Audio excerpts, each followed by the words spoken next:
சென்னை கோட்டூர்புரத்தில் எழுத்தாளர் ப. திருமாவேலவன் புத்தக வெளியீட்டு விழா நிகழ்ச்சி நடைபெற்றது. இந்த காட்சிகளை நாம் தற்போது பார்க்கலாம்.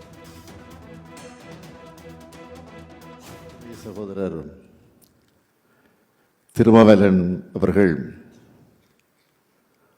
ஊடகவியலாளராக, எழுத்தாளராக, வரலாற்று ஆசிரியராக, பன்முகம் கொண்டவராக விளங்கி கொண்டிருக்கிறார். அவர் எழுதியிருக்கக்கூடிய தீரர்கள் கோட்டம் திமுக, திராவிட அரசியல், முறை செய்து காப்பாற்றும் முதலமைச்சர் ஆகிய 3 நூல்களில் வெளியீட்டு விழாவிலே பங்கேற்பதில் நான் மிகுந்த மகிழ்ச்சி அடைகிறேன், பெருமை கொள்கிறேன். தீரர்கள் கோட்டம் என்பது நம்மோட தியாக புத்தகம். திராவிட அரசியல் என்பது நம்மோட கொள்கை புத்தகம். முறை செய்து காப்பாற்றும் முதலமைச்சர் என்பது நம்மோட சாதனை புத்தகம். 3வது புத்தகத்தை பெற்றுக்கொண்ட திராவிட ஆழ்வார் ஜெகத்ரட்சகன் அவர்கள் பேச இருந்ததெல்லாம் மறந்துவிட்டேன் என்று சொல்லி நீண்ட நேரம் பேசினார். உண்மையிலேயே அவர் பேசிய குறிப்பில் புத்தகத்தை பற்றி எதுவுமே இல்லை. ஆனால் அவரே ஒரு புத்தகம் போடுற மாதிரி பேசி உட்கார்ந்திருக்கிறார். அடுத்து பேசியிருக்கக்கூடிய நம்முடைய ஆசிரியர் ஐயா அவர்கள் கொள்கை வகுப்படுத்து நூலை பற்றி சொல்லி அடுத்து நமக்குள்ள கடமையை பேசி அமர்ந்திருக்கிறார். நூலின் அறிமுக உரையை பேசிய நம்முடைய பேராசிரியர் சுபவி அவர்கள் திராவிட இயக்கத்தினுடைய கொள்கை உறுதி தளராம தடம் மாறாம அந்த கொள்கைகளை வென்றெடுக்க ஆட்சி நடத்துகிற பெருமை திமுகவுக்குத்தான் இருக்குன்னு பெருமையா பேசினார். அப்படிப்பட்ட நம்முடைய பெருமைகளை சொல்லுகிற புத்தகங்கள் தான் இந்த 3 புத்தகங்கள்.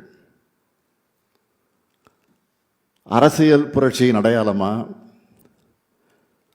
ஒடுக்கப்பட்ட மக்களை உயர்த்துகிற கருத்தியல் தெளிவான அடையாளமா, திராவிட இயக்கம் இருக்கிற காரணத்தால் தான் ஆதிக்கவாதிகளுக்கும் அவங்களுக்கு அடிமை சேவகம் செய்யக்கூடியவங்களுக்கும் திராவிடம் என்றாலும், திராவிட இயக்கங்கள் என்றாலும், திராவிட முன்னேற்ற கழகம் என்றாலும் கசக்குது, ரொம்ப எரியுது. ஒடுக்கப்பட்டவங்க மேலெழுந்து வராங்க என்பது எவ்வளவு வன்மம் வெளியே வருது. வரலாற்றை கொஞ்சம் திரும்பி பார்த்தோம்னா விமர்சனங்கள் என்ற பேரில் எத்தனை அவதூறுகள், எவ்வளவு காழ்ப்புணர்வு. அந்த காலத்தில் நீதி கட்சியை குழி தோண்டி புதைப்பேன்னு ஒருத்தர் சொன்னார். ஆனால் இன்னைக்கு நிலைமை என்ன? 100 ஆண்டுகள் கழிச்சும் நீதி கட்சியோட நீட்சியாக நாம் தமிழ்நாட்டு மக்களோட ஆதரவோட மக்களோட பயணத்தை தொடர்ந்துக்கிட்டு இருக்கோம்.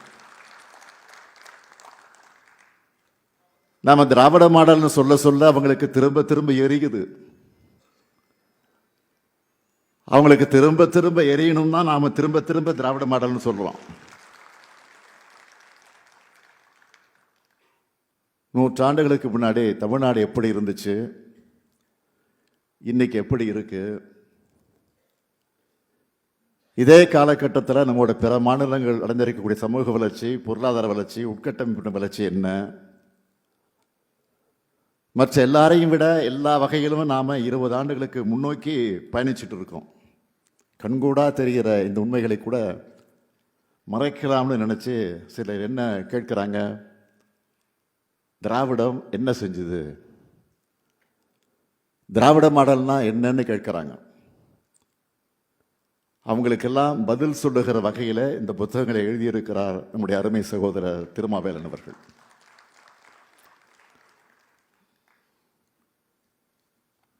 ஒரு எழுத்தாளருக்கு அதுவும் திராவிட இயக்க எழுத்தாளருக்கு இருக்க வேண்டிய உண்மையான கடமையை நம்முடைய திருமாவேலன் அவர்கள் செஞ்சிருக்கிறார். 2002 இவர் எழுதின இவர் தமிழர் இல்லை என்றால் எவர் தமிழர் அந்த நூலை நான் வெளியிட்டப்போ சொன்னேன், திராவிட இயக்கத்தோட வரலாறு அந்த சாதனைகள் குறித்து தொடர்ச்சியாக நீங்கள் எழுதணும்னு சொன்னேன். அந்த கடமையை செஞ்சிருக்கக்கூடியவருக்கு என்னுடைய மனதார பாராட்டுக்கள், வாழ்த்துக்கள். இதெல்லாம் உணர்வோடு வருதுன்னா அதை நிர்வகிச்சிருக்கக்கூடிய வகையிலே அவர் தமிழ் குடும்பத்தைச் சேர்ந்தவர் என்பது குறிப்பிடத்தக்கது. இவருடைய தந்தை பெரும் புலவர் படிக்கராமு, அவளை பற்றி உங்களுக்கெல்லாம் நிச்சயம் தெரிஞ்சிருக்கும். திருக்குறள் நெறி பிறப்ப தன்னையே ஒப்படைச்சுக்கிட்ட வருவர். அதனால தான் இந்த ஆண்டுக்கான திருவள்ளுவர் விருதை அவருக்கு நாங்கள் வழங்கணும். இப்படிப்பட்ட தமிழ் குடும்பத்தை, அந்த எழுத்து குடும்பத்தை சார்ந்த திருமாவேலன் அவர்கள் கலைஞர் செய்தியுடைய தொலைக்காட்சிக்கு தலைமை பொறுப்பில் இருந்து சிறப்பாக செயல்பட்டு வரார். ஏன் முரசொலி நாளேட்டிலும் பங்களிக்கிறார். பொதுவாக மீடியாவில் இருக்கிறவங்க, அதில் நியூஸ் சேனல் இருக்கிறவங்க எப்படிப்பட்ட பரபரப்பான சூழல் இருப்பாங்கன்னு நமக்கு தெரியும். பிரேக்கிங் நியூஸ் எடுக்கிற பரபரப்புலையும் தன்னுடைய எழுத்து பணிக்கு பிரேக் எடுக்காம இப்படிப்பட்ட நூல்களை படைக்கிறதுக்காகவே திருமாவேலன் அவர்களை நான் மனதார பாராட்டுகிறேன், வாழ்த்துகிறேன். இன்றைக்கு வெளியிட்டு இருக்கக்கூடிய இந்த நூல்களை பற்றி சொல்லணும்னா, முதல்ல தீரர்கள் கோட்டம் திமுக. இந்த புத்தகத்தை எழுதுனதுக்காக திராவிட முன்னேற்ற கழகத்துடைய முதன்மை தொண்டனா என்னுடைய நன்றியை நான் தெரிவிச்சுக்கிறேன். பேரறிஞர் அண்ணா உருவாக்கி அரை நூற்றாண்டு கால தலைவர் கலைஞர் அவர்கள் வழிநடத்திய இயக்கம் இந்த இயக்கம். பவள விழா கண்டிருக்கக்கூடிய காலகட்டத்தில் நான் தலைவர் பொறுப்பில் இருக்கிறேன். வெள்ளி விழா, பொன் விழா, பவள விழா தொடர்ந்து ஆட்சி பொறுப்பில் இருக்கிற திராவிட முன்னேற்ற கழகம் நிச்சயம் நூற்றாண்டு விழா காலத்திலேயும் ஆட்சி பொறுப்பில் இருந்து தமிழ்நாட்டை முன்னேற்ற பாதைகளை அழைத்து செல்லும். அதுக்கான வலிமை கோடிக்கணக்கான உடன்பிறப்புகளுக்கு இருக்கு.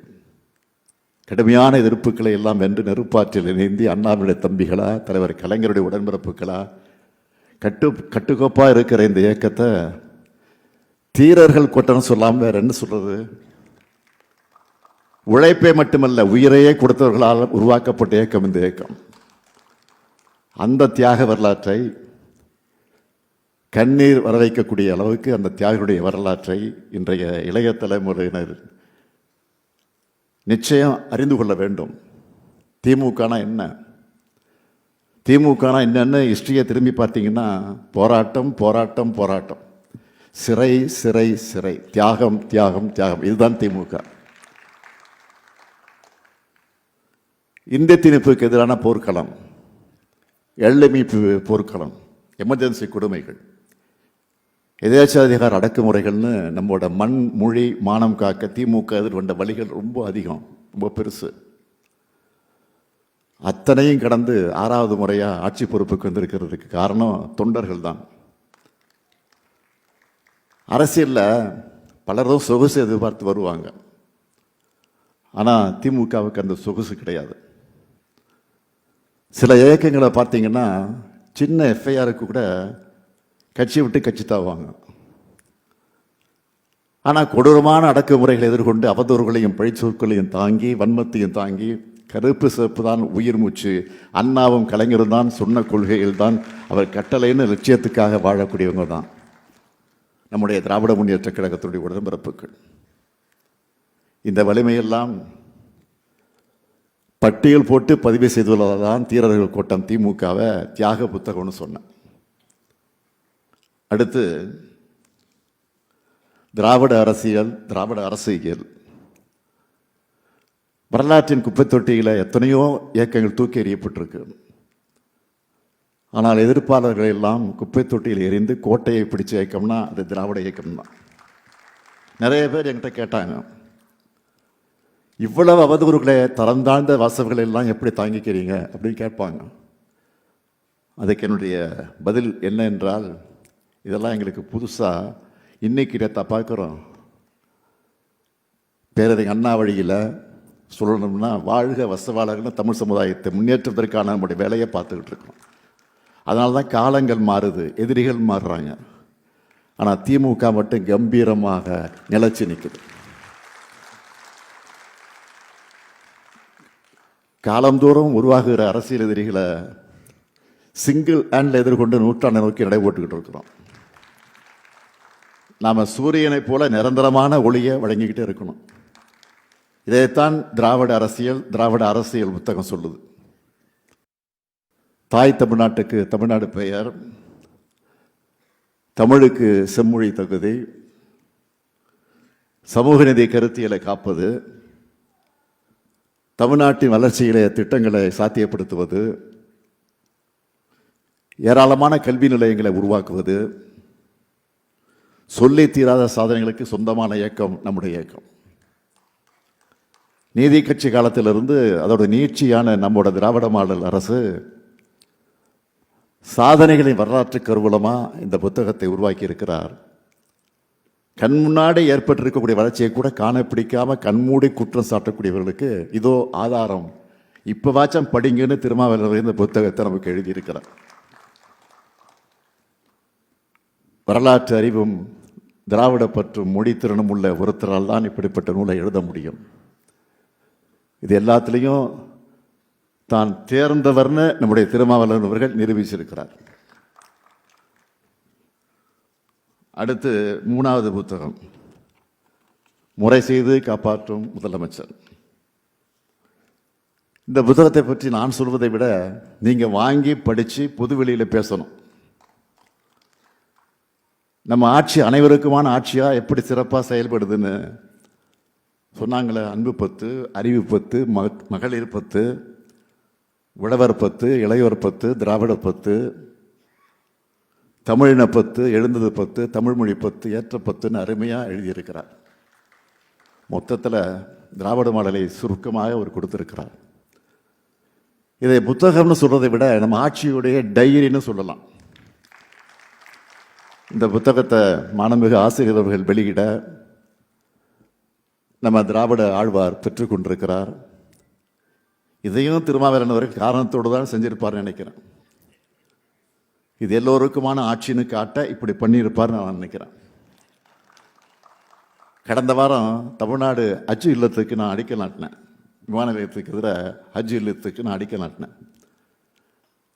அடுத்த சில நாட்களில் மனிதநேய மகத்துவத்தை சொல்கிற கிறிஸ்துமஸ் விழாவில் பங்கேற்றேன். மறுநாள் திருநெல்வேலி மாவட்ட அரசு விழாவில் நெல்லையப்ப திருக்கோயிலில் வெள்ளித்தேர் வரும் ஜனவரியில் ஓடும்னு நான் சொன்னேன். இதுதான் திராவிட மாடல். நம்மளை எப்படி கார்னர் பண்ணுறதுன்னு தெரியாமல் எதிரிகள் புலம்பிகிட்டு இருக்காங்க. இப்போ இங்கே வந்திருக்கக்கூடிய உங்களுக்கும் இந்த புத்தகங்களை வாங்கக்கூடியவர்களுக்கும் நான் வைக்கக்கூடிய வேண்டுகோள் என்னவென்றால், புத்தகம் என்பது அறிவாயுதம். பயன்படுத்தாமல் விட்டால் ஆயுதம் துருப்பிடிச்சிடும். அதே போல் புத்தகங்களையும் அலங்காரத்துக்காக அலமாரி வைக்காமல் தினமும் எடுத்து வாசிக்கணும். அப்போ தான் நம்முடைய மூளையும் துருப்பிடிக்காமல் இருக்கும், புதிய சிந்தனைகள் பிறக்கும். இன்றைக்கி 30 செகண்ட் ரீல்ஸ் வீடியோவை கூட முழுசாக பார்க்காம ஸ்கிப் பண்ணுற அளவுக்கு எல்லாமே வேகமாக போயிட்டுருக்கு. இந்த அடிஷ்னலால் எந்த விஷயத்துலையும் ஆழ்ந்த கவனம் செலுத்த முடியாமல் இளைஞர்கள் தவிக்கிறாங்க. ஆனால் குட் திங்ஸ் டேக் டைம்னு அவங்க புரிஞ்சுக்கணும். இது போன்ற சூழ்நிலையில் புத்தக வாசிப்பு தான் மனதை ஒருமுகப்படுத்துகிற மெடிடேஷன். அதனால் நீங்கள் எவ்வளவு பிஸியான வேலைகள் இருந்தாலும் ஒரு நாளைக்கு ஒரு அரை மணி நேரம் அல்லது 15 நிமிடமாவது புத்தகங்களை வாசிங்க. உங்களை பார்த்து வீட்டில் இருக்கக்கூடிய குழந்தைகளும் இதை ஃபாலோ பண்ணுவாங்க. பசங்களுக்கு பெற்றோர்கள் தான் எக்ஸாம்பிளாக இருக்கணும். மாவட்டந்தோறும் புத்தக திருவிழாக்கள், ஜனவரியில் நான் தொடங்கி வைக்க இருக்கிற சென்னை புத்தக கண்காட்சி, அண்மையில் இளைஞரணியின் செயலாளர் உதயநிதி நடத்தின அறிவு திருவிழா, இதெல்லாம் ஆழ்ந்த வாசிப்பை நோக்கி இளைஞர்களை நகர்த்துகிற முயற்சி தான். நம்முடைய அறிவு பாரம்பரியம் தொடரும் வரை ஆரிய ஆதிக்கவாதிகள் வந்த வழி மறந்த அடிமைகள், அறிவற்ற அரைகுறைகள்னு யாரும் இந்த ஆலமரத்தை அசைச்சு பார்க்க முடியாது. இங்கே அறிவித்து அணையாமல் இருப்பதால் தான் நம்ம ஊர் கலவரத்தையை பற்ற வைக்க முடியல. வாசிப்பும் வளர்ச்சியும் ஒன்றோடு ஒன்றா தொடர்புடையது. அதை உணர்ந்து காலத்துக்கேற்ற கருத்து ஆயுதங்களை கூர்த்தீட்டி கொடுக்கக்கூடிய திருமாவளவன் அவர்களை மீண்டும் பாராட்டி, திராவிடம் எனும் அறிவொளி இயக்கத்தால் நிமிர்ந்த தமிழ்நாடு ஒரு நாளும் தலைகுனியாது, பாசிசவாதிகளின் பகல் கனவு இங்கு பலிக்காது. வரலாற்றை படிப்போம், தொடர்ந்து வரலாறு படிப்போம். நன்றி, வணக்கம்.